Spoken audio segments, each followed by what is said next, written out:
ಕಲ್ಪನೆ ಮಾಡಿಕೊಳ್ಳಿ, ನಿಮ್ಮ ಕಣ್ಣ ಮುಂದೆ 2 ಬಿಲಿಯನ್ ಯೂರೋಗಳಷ್ಟು ಹಣ ಇದೆ. ಅದು ಯಾರದ್ದೋ ಕಿಸೆಯಿಂದ ಕದ್ದ ಹಣವಲ್ಲ, ಬದಲಾಗಿ ನೀವೇ ಪ್ರಿಂಟ್ ಹಾಕಿದ ಹಣ. ಪ್ರಪಂಚದ ಅತಿ ದೊಡ್ಡ ದರೋಡೆ ನಡೆಯುತ್ತಿದೆ, ಆದರೆ ಯಾರ ಬಳಿಯೂ 1 ರೂಪಾಯಿ ಲಾಸ್ ಆಗುತ್ತಿಲ್ಲ. ಎಂತಹ ವಿಚಿತ್ರ ಅಲ್ವಾ? ಪೊಲೀಸರು ಸುತ್ತುವರೆದಿದ್ದಾರೆ, ಗನ್ಗಳು ಲೋಡ್ ಆಗಿವೆ, ಪ್ರತಿ ಸೆಕೆಂಡ್ ಕೂಡ ಸಾವು ಎದುರಾಗಬಹುದು ಅನ್ನೋ ಭಯ ಇದೆ. ಆದರೆ ಆ ವ್ಯಕ್ತಿ ಮಾತ್ರ ತುಂಬಾ ಶಾಂತವಾಗಿ ಕುಳಿತು ಚೆಸ್ ಆಟ ಆಡುತ್ತಿದ್ದಾನೆ. ಈ ಆಟ ಹಣಕ್ಕೋಸ್ಕರವಲ್ಲ, ಇದು ಪವರ್ ಮತ್ತು ಸಿಸ್ಟಮ್ ವಿರುದ್ಧದ ಒಂದು ಮಾಸ್ಟರ್ ಪ್ಲಾನ್. ಈ ಕ್ಷಣದಲ್ಲಿ ನೀವು ಒಂದು ತಪ್ಪು ಮಾಡಿದರೂ ಸಾಕು, ಇಡೀ ಪ್ಲಾನ್ ಉಲ್ಟಾ ಆಗಿಬಿಡುತ್ತೆ. ಆದರೆ ಆತ ಸೋಲಲು ಸಿದ್ಧನಿಲ್ಲ. ಯಾಕೆ ಗೊತ್ತಾ? ಯಾಕಂದ್ರೆ ಇದು ಕೇವಲ ರಾಬರಿ ಅಲ್ಲ, ಇದೊಂದು ಪಕ್ಕಾ ಬಿಸ್ನೆಸ್ ಸ್ಟ್ರಾಟಜಿ. ಈಗ ಸ್ವಲ್ಪ ಹಿಂದಕ್ಕೆ ಹೋಗೋಣ. ನಾವು ಮಾತಾಡ್ತಿರೋದು ಮನಿ ಹೈಸ್ಟ್ ಬಗ್ಗೆ. ಇದನ್ನ ಕೇವಲ ಒಂದು ಕ್ರೈಮ್ ಸರಣಿ ಅಂತ ನೋಡಬೇಡಿ. ಇದರಲ್ಲಿ ಒಬ್ಬ ಸಕ್ಸಸ್ಫುಲ್ ಬಿಸ್ನೆಸ್ ಮ್ಯಾನ್ ಅಥವಾ ಇನ್ವೆಸ್ಟರ್ ತಿಳಿಯಲೇಬೇಕಾದ ಅದ್ಭುತ ಲೆಸನ್ಸ್ ಇವೆ. ಪ್ರೊಫೆಸರ್ ಅನ್ನೋ ಒಬ್ಬ ವ್ಯಕ್ತಿ 8 ಜನ ಅಪರಿಚಿತರನ್ನ ಸೇರಿಸಿ ಇಡೀ ದೇಶದ ಫೈನಾನ್ಸಿಯಲ್ ಸಿಸ್ಟಮ್ ಅನ್ನೇ ನಡುಗಿಸ್ತಾನೆ ಅಂದ್ರೆ ಅಲ್ಲಿ ಬರೀ ಶಕ್ತಿ ಇಲ್ಲ, ಅಲ್ಲಿ ಅದ್ಭುತವಾದ ಮೈಂಡ್ ಗೇಮ್ ಇದೆ. ಈ ಕಥೆಯ ಹಿಂದೆ ಅಡಗಿರುವ ಆ ಗುಪ್ತ ಹಣದ ಮಂತ್ರಗಳು ಮತ್ತು ಪವರ್ ಮೂವ್ಸ್ ಏನು ಅನ್ನೋದನ್ನ ಇವತ್ತು ನಾವು ಡೀಪ್ ಆಗಿ ಅನಾಲಿಸಿಸ್ ಮಾಡೋಣ. ಮೊದಲನೇದಾಗಿ ನಾವು ಗಮನಿಸಬೇಕಾದ್ದು ಮನಿ ಪ್ರಿಂಟಿಂಗ್ ಅನ್ನೋ ಕಾನ್ಸೆಪ್ಟ್. ಸಾಮಾನ್ಯವಾಗಿ ದರೋಡೆ ಅಂದ್ರೆ ಬ್ಯಾಂಕ್ನಲ್ಲಿರೋ ಹಣ ತಗೊಂಡು ಓಡಿ ಹೋಗೋದು. ಆದ್ರೆ ಪ್ರೊಫೆಸರ್ ಪ್ಲಾನ್ ಮಾಡಿದ್ದು ರಾಯಲ್ ಮಿಂಟ್ ಆಫ್ ಸ್ಪೇನ್ ಒಳಗೆ ನುಗ್ಗಿ ತಮಗೆ ಬೇಕಾದಷ್ಟು ಹಣವನ್ನ ತಾವೇ ಪ್ರಿಂಟ್ ಹಾಕೊಳ್ಳೋದು. ಇಲ್ಲಿ ಒಂದು ದೊಡ್ಡ ಬಿಸ್ನೆಸ್ ಸೀಕ್ರೆಟ್ ಇದೆ, ಅದುವೇ ಲಿಕ್ವಿಡಿಟಿ ಮತ್ತು ಆಸೆಟ್ ಕ್ರಿಯೇಷನ್. ಅವರು ಹಣವನ್ನ ಕದಿಯುತ್ತಿಲ್ಲ, ಅವರು ಎಕಾನಮಿಗೆ ಹೊಸ ಹಣವನ್ನ ಸೇರಿಸುತ್ತಿದ್ದಾರೆ. ಬಿಸ್ನೆಸ್ ಭಾಷೆಯಲ್ಲಿ ಹೇಳ್ಬೇಕಂದ್ರೆ ಬೇರೆಯವರ ಪ್ರಾಫಿಟ್ ಮೇಲೆ ಕಣ್ಣು ಹಾಕುವ ಬದಲು ನಿಮ್ಮದೇ ಆದ ಒಂದು ವ್ಯಾಲ್ಯೂ ಕ್ರಿಯೇಟ್ ಮಾಡುವುದು. ರಿಯಲ್ ವರ್ಲ್ಡ್ ನಲ್ಲಿ ನೀವು ಇದನ್ನ ಲೀಗಲ್ ಆಗಿ ಮಾಡೋದು ಹೇಗೆ? ಅದುವೇ ಇನ್ವೆಸ್ಟಿಂಗ್ ಮತ್ತು ಪ್ಯಾಸಿವ್ ಇನ್ಕಮ್ ಬಿಲ್ಡ್ ಮಾಡೋದು. ನೀವು ಮಲಗಿದ್ದಾಗಲೂ ನಿಮಗಾಗಿ ಹಣ ಕೆಲಸ ಮಾಡಬೇಕು.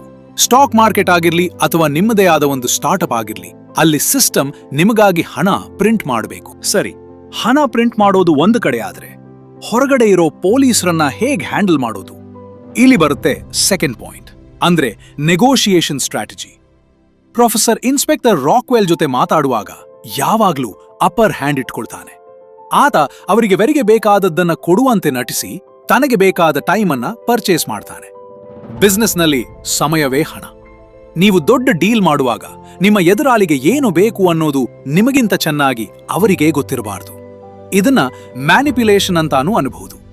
ಆದರೆ ಲೀಗಲ್ ಆಗಿ ನೋಡಿದ್ರೆ ಇದನ್ನೇ ನಾವು ವಿನ್ ವಿನ್ ನೆಗೋಷಿಯೇಷನ್ ಅಂತೀವಿ. ನೀವು ಒಂದು ಪ್ರಾಜೆಕ್ಟ್ ಡೆಡ್ಲೈನ್ ಹತ್ತಿರ ಬಂದಾಗ ಅಥವಾ ಕ್ಲೈಂಟ್ ಜೊತೆ ಪ್ರೈಸ್ ಬಗ್ಗೆ ಮಾತಾಡುವಾಗ ನಿಮ್ಮ ಕಾನ್ಫಿಡೆನ್ಸ್ ಮತ್ತು ನಿಮ್ಮ ಹತ್ತಿರ ಇರೋ ಇನ್ಫಾರ್ಮೇಶನ್ ನಿಮ್ಮನ್ನ ಗೆಲ್ಲಿಸುತ್ತೆ. ಮಾಹಿತಿಯೇ ಇಲ್ಲಿ ಅಸಲಿ ಪವರ್. ಇಷ್ಟೆಲ್ಲ ಸ್ಟ್ರಾಂಗ್ ಆಗಿರೋ ಪ್ಲಾನ್ ನಡುವೆ ಯಾವುದಾದ್ರೂ ಒಂದು ಚಿಕ್ಕ ತಪ್ಪು ನಡೆದ್ರೆ ಏನಾಗುತ್ತೆ? ಇಲ್ಲಿ ಪ್ರೊಫೆಸರ್ ನಮಗೆ ಕಲಿಸ್ಕೊಡೋದು ರಿಸ್ಕ್ ಮಿಟಿಗೇಷನ್ ಅಥವಾ ಪ್ಲಾನ್ ಬಿ. ಪ್ರೊಫೆಸರ್ ಹತ್ರ ಪ್ಲಾನ್ ಎ ಇಂದ ಹಿಡಿದು ಪ್ಲಾನ್ ಝಡ್ ವರೆಗೂ ಎಲ್ಲವೂ ರೆಡಿ ಇರುತ್ತೆ. ಪೊಲೀಸರು ಒಳಗ್ ಬಂದ್ರೆ ಏನ್ ಮಾಡಬೇಕು, ಯಾರಾದರೂ ಗಾಯಗೊಂಡರೆ ಹೇಗೆ ರಕ್ಷಿಸಬೇಕು ಅನ್ನೋದು ಮೊದಲೇ ನಿರ್ಧಾರ ಆಗಿರುತ್ತೆ. ಫೈನಾನ್ಷಿಯಲ್ ಡಿಸಿಷನ್ ತಗೊಳ್ಳುವಾಗ ಇದು ತುಂಬಾ ಇಂಪಾರ್ಟೆಂಟ್. ನೀವು ಇನ್ವೆಸ್ಟ್ ಮಾಡುವಾಗ ಕೇವಲ ಪ್ರಾಫಿಟ್ ಬಗ್ಗೆ ಯೋಚನೆ ಮಾಡಬಾರದು. ಒಂದು ವೇಳೆ ಮಾರ್ಕೆಟ್ ಕುಸಿದ್ರೆ ನನ್ನ ಹತ್ರ ಬ್ಯಾಕಪ್ ಇದೆಯಾ ಅಂತ ನೋಡಬೇಕು.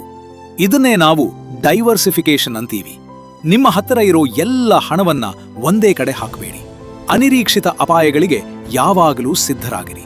ಇದು ನಿಮ್ಮನ್ನ ದಿವಾಳಿಯಾಗದಂತೆ ಕಾಪಾಡುತ್ತೆ. ಆದ್ರೆ ಈ ಕಥೆಯಲ್ಲಿ ಒಂದು ಸಣ್ಣ ಟ್ವಿಸ್ಟ್ ಇದೆ. ಪ್ರೊಫೆಸರ್ ಎಷ್ಟೇ ಇಂಟೆಲಿಜೆಂಟ್ ಆಗಿದ್ರು ಅವರ ಟೀಮ್ನಲ್ಲಿರೋ ಮೆಂಬರ್ಸ್ ನಡುವೆ ಇಮೋಷನಲ್ ಡ್ರಾಮಾ ನಡೆದಾಗ ಪ್ಲಾನ್ ಡಿಸ್ಟರ್ಬ್ ಆಗುತ್ತೆ. ಬಿಸ್ನೆಸ್ ಆಗಿರ್ಲಿ ಅಥವಾ ಲೈಫ್ ಆಗಿರ್ಲಿ, ಹ್ಯೂಮನ್ ರಿಸೋರ್ಸ್ ಮ್ಯಾನೇಜ್ಮೆಂಟ್ ಅಂದ್ರೆ ಜನರನ್ನ ಹ್ಯಾಂಡಲ್ ಮಾಡೋದು ಅತಿ ದೊಡ್ಡ ಸವಾಲು. ನಿಮ್ಮ ಕೆಳಗೆ ಕೆಲಸ ಮಾಡೋರ್ಗೆ ಸರಿಯಾದ ವಿಷನ್ ಕೊಡದೆ ಹೋದ್ರೆ ಅಥವಾ ಅವರಲ್ಲಿ ಶಿಸ್ತು ಇಲ್ಲದಿದ್ರೆ ಎಂತಹ ದೊಡ್ಡ ಸಾಮ್ರಾಜ್ಯವಾದರೂ ಕುಸಿದು ಬೀಳುತ್ತೆ. ಒಂದು ಸಕ್ಸಸ್ಫುಲ್ ಕಂಪನಿ ಕಟ್ಟಬೇಕಾದ್ರೆ ನಿಮಗೆ ಬರೀ ಸ್ಕಿಲ್ ಇರೋರು ಮಾತ್ರ ಸಾಲದು, ನಿಮ್ಮ ವಿಷನ್ ಅನ್ನ ನಂಬೋರ್ಬೇಕು. ಅವರನ್ನ ಹೇಗೆ ಪ್ರೇರೇಪಿಸಬೇಕು ಅನ್ನೋದನ್ನ ಪ್ರೊಫೆಸರ್ ಇಂದ ಕಲಿಯಬಹುದು. ಕೊನೆಯದಾಗಿ ಒಂದು ಮುಖ್ಯವಾದ ಮಾತು, ಹಣ ಮಾಡೋದು ದೊಡ್ಡ ವಿಷಯವಲ್ಲ, ಆದ್ರೆ ಹಣವನ್ನ ಮತ್ತು ಪವರನ್ನ ಹೇಗೆ ಉಳಿಸ್ಕೊಳ್ಬೇಕು ಅನ್ನೋದು ಇಂಪಾರ್ಟೆಂಟ್. ಮನಿ ಹೈಸ್ಟ್ ನಮಗೆ ಕಲಿಸೋದು ಅಂದ್ರೆ ಸಿಸ್ಟಮ್ ಅನ್ನ ಚೆನ್ನಾಗಿ ಅರ್ಥ ಮಾಡಿಕೊಳ್ಳಿ. ಸಿಸ್ಟಮ್ ಒಳಗಡೆ ಇದ್ದುಕೊಂಡೇ ಸಿಸ್ಟಮ್ ಅನ್ನ ಹೇಗೆ ನಮಗಾಗಿ ಕೆಲಸ ಮಾಡುವಂತೆ ಮಾಡಬಹುದು ಅನ್ನೋದನ್ನ ಪ್ರೊಫೆಸರ್ ತೋರಿಸ್ಕೊಟ್ಟಿದ್ದಾನೆ. ಇದು ಕೇವಲ ದರೋಡೆಯ ಪಾಠವಲ್ಲ, ಇದು ಬುದ್ಧಿವಂತಿಕೆಯಿಂದ ಆರ್ಥಿಕ ಸ್ವಾತಂತ್ರ್ಯ ಪಡೆಯೋ ಹಾದಿ. ಕಾನೂನಿನ ಚೌಕಟ್ಟಿನಲ್ಲಿ ಇದ್ದುಕೊಂಡು ಈ ಸ್ಟ್ರಾಟಜಿಗಳನ್ನ ಯಾರು ಸರಿಯಾಗಿ ಅಳವಡಿಸಿಕೊಳ್ತಾರೋ ಅವರೇ ಈ ಕಾಲದ ರಿಯಲ್ ಪ್ರೊಫೆಸರ್ಸ್.